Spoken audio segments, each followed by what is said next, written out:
Regina, Mater misericordiae, vita dulcedo, estes nostra salve. The Lord be with you. A reading from the Holy Gospel according to Matthew.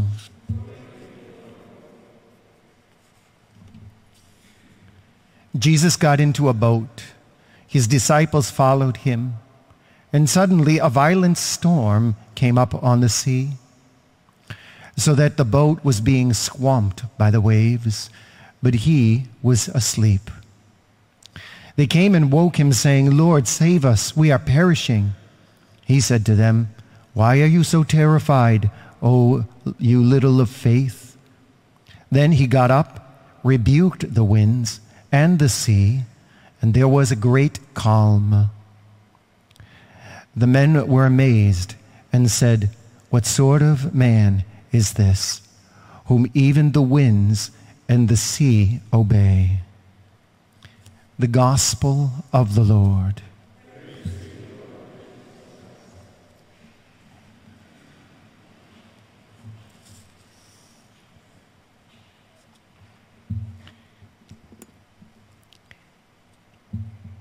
As we celebrate Independence Day, I was pondering the fact that all of this came about because we did not want to be governed by a king.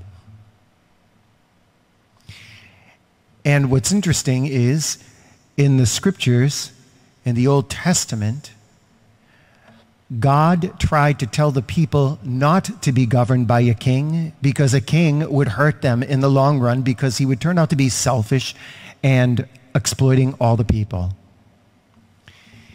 And so he said, "Why don't you let me take care of you people who I love, my dear children?" And so the 10 Commandments were born, etc., etc. However, they decided in the Old Testament that they wanted a king. And that's what they got. And that's what we got.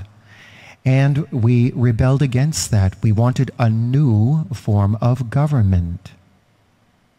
However, it seems like our form of government today has morphed into a number of kings who are trying to control things. And God is definitely not king these days. What are we going to do? We're going to look for a new governance, not one that rebels against our country. The new governance is that we as Christians become model Christians, model Catholics, functioning in our everyday life as good Catholics who are the light of the world and the salt for the earth as God designed. And this changes a culture. And you see what happens when a culture goes astray. One could say that the destruction of Sodom and Gomorrah is the revelation of a culture that is imploded upon itself and destroyed itself because of how base and corrupt and evil they became. And yet, in the midst of all that, what you see is God's mercy. God-fearing people ask for help, and he gives it to them. And if we were in, we didn't read yesterday. We didn't read from yesterday's gospel because of the feast. But yesterday's Old Testament reading was about how Abraham whittles God down for, you don't have to destroy that city. And come to find out, there's only 7 righteous people there, but God takes care of them. He frees them from a culture that is imploding, so they can start a new life.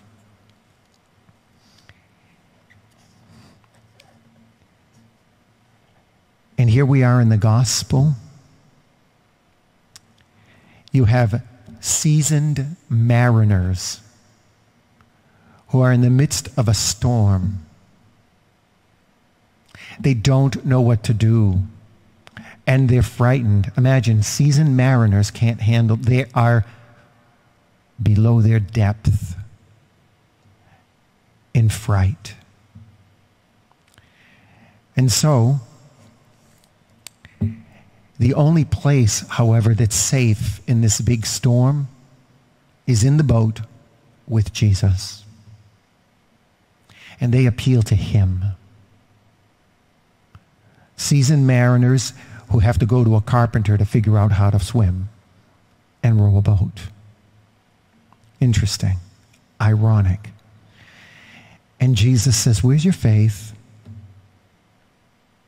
It's interesting that Jesus is sleeping. It's characteristic of the way God seems to be sometimes. A person who's sleeping is there, but at the same time, he's not there. Isn't that true? Actually, every once in a while in class, when I was in school, I was asked, are you with us? Falling asleep, right? Okay. And so they go to Jesus, who appears to be there, but not there. And they plead with him. And he brings calm to the storm. It's very interesting because that word rebuke is a term for an exorcist to cast out a demon. And it was understood by the Jewish people that they were creatures in the water, and that's where demons hung out. And so they're the ones who are really stirring the water. Welcome to America. And so Jesus gets up and he calms the storm. And every time we come to Mass, we're in the boat with Jesus. Every time we pray, we're in the boat with Jesus. Every time we gather for Eucharist, we're in the boat with Jesus. And our salvation is near and at hand because he covers us with his blanket of mercy and his safety. And we can be like the apostles who are amazed at what sort of man this is, whom even the winds and the sea obey. He casts out the demons of the sea as he can cast out the demons of our country by those who assist him in casting out by their intercessory prayer, as Abraham did, as the apostles, even in their apparent futility, go to Christ and ask for help. And that's what we do, don't we? That's how we govern ourselves, wrapped in the cloak of Jesus Christ, appealing to his safety and his knowledge and his wisdom, living the life of the Catholics for the glory of God and for light in a society that may appear to be darkened, but the revelation of Christ will perdure. Regina Celi, letare, alleluia, qui aquam meruisti portare, alleluia, resurrexit sicut dixit, alleluia, ora pro nobis Deum, alleluia.